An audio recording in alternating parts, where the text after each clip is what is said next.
kids and 20,000 international children from play 16 sports. And what I would like to talk to you about is how through sports and education, we're nurturing India's next Olympic champions. General Saab spoke about it beautifully just now, talked about how the grassroots are important to focus on. Let's give that a thought for a second. We come from a country of 55% of that is under the age of 26. So my target audience and our target audience in the grassroots, as General Saab put, is 745 million children. So when I talk about empowering 250 million children, that's only 1/3 of the Indian junior population. Let's also talk about a beautiful sport like golf. The legends will come up and talk to you about their stories of how they have become gold medalists, Olympic athletes, champions in different events, the best in the country. But let's talk about what examples they set to the next generation. We're talking about the new era, right? The new age. I'm proud of these guys for coming forward and giving back to the sport. Through golf, through 16 sports, empower the youth, not just at the grassroots levels, but also at the top of the pyramid. I want to develop Olympic champions. I'm lucky that in my house, I've got 2 Olympic champions already. So there is a science to it. There is an education to it. 10,000 hours, 3 million perfect repetitions, over 10 years, you can master a craft. To me, I'm really blessed to have found golf because my competitive juices from tennis, if I didn't find golf, I would probably be taking it out on my family back home. But here to be able to find this beautiful sport, which is a sport that can be played through the ages, my focus in golf is to create grassroots academies and golf courses and golf driving ranges with these legends' designs. I don't even know how to design a tennis court.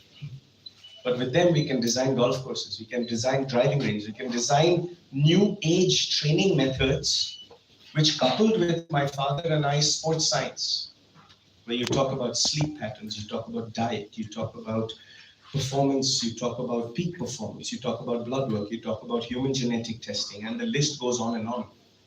But Ishan, really, what I'm trying to do through sport, through the Khelo India movement, through the Sports Authority of India, is to reach out to 250 million children, test them, where you take an X-ray of their femur bone between their knee and their hip, and the density of that bone will tell you the potential height of the human being.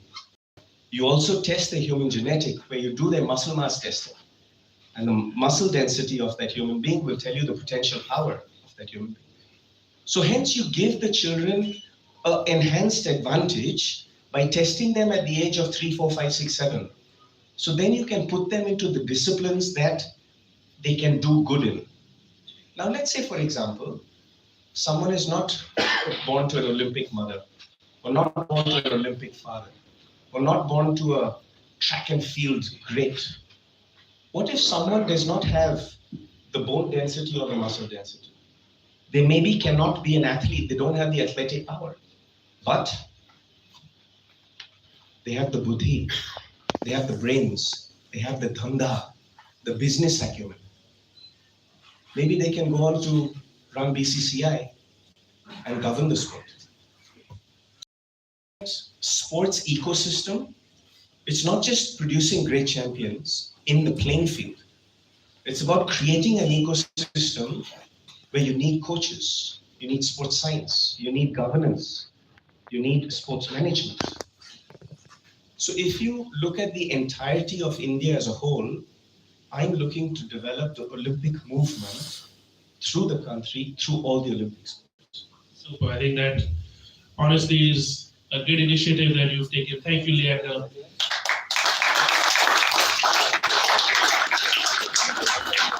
Just taking up from what even Mr. Luthra said, right? It's an oxymoron, right? When you're looking at the lower middle class and you expect them to actually, when they can't even put food on the table, and you expect them to take up a sport like golf or tennis. just how important it is for the corporates to come forward and the CSR activities that even you've been very forthcoming with, and how important is that to kind of grow all these academies and make the Olympic champions? I think it's supremely important. And that's one of the reasons that I think the IGPL is doing a phenomenal job in bringing the legends of the game of golf together, to bring the IGPL, to bring the foundation together, to bring these champions.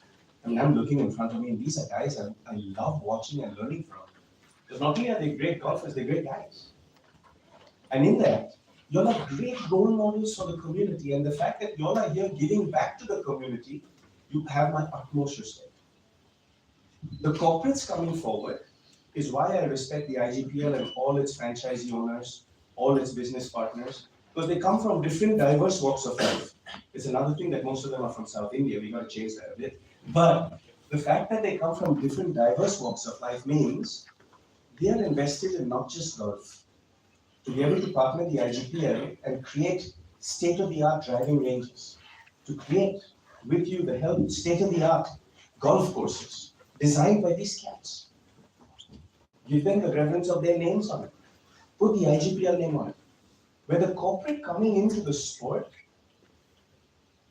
is enhancing the opportunity for the children. Now, if I go to a tribal child and I give him a golf stick, the point is, if we teach them how much fun they can have to master the fade or the draw or the height or the apex of the ball, suddenly you're empowering that kid, because I really believe our Olympic champions are going to come from rural India. They're going to come from tier 2, tier 3 and rural India. That's where the masters are, that's where the talent is. But unfortunately, Ishan, they don't get a chance to showcase their stuff. Even with modern technology of YouTube and AI and smart gadgets, they can't take videos and send it out. So I think with the help of IGPL, my honor would be to go into rural India, to go into towns, to go into all the locations that these champions are from diverse parts of the country. And where they have talent, bring them to the Olympic Academy. So I've got one Olympic Academy now in Odisha. My dream is in the next 10 years to have 10 of them throughout the country. And IGPL will be a partner with that, whenever you go there. It's a great honor to do that with IGPL. As you can see, I'm being a bit tight-lipped of all the different things that the Flying Man is going to do with IGPL. That would be on another day that we can actually announce and talk to you about it. But there are several things in the works, right? There are golf courses, golf driving ranges, golf academies, golf tournaments.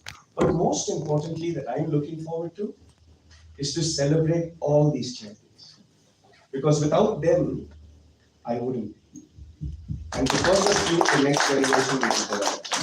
Thank you so much, Liam Depay. Ladies and gentlemen, can you round of applause, please, for Liam Depay.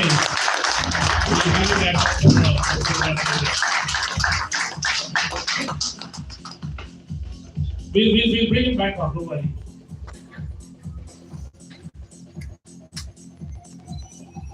Mr. Mandi, I think you can join in that photograph as well.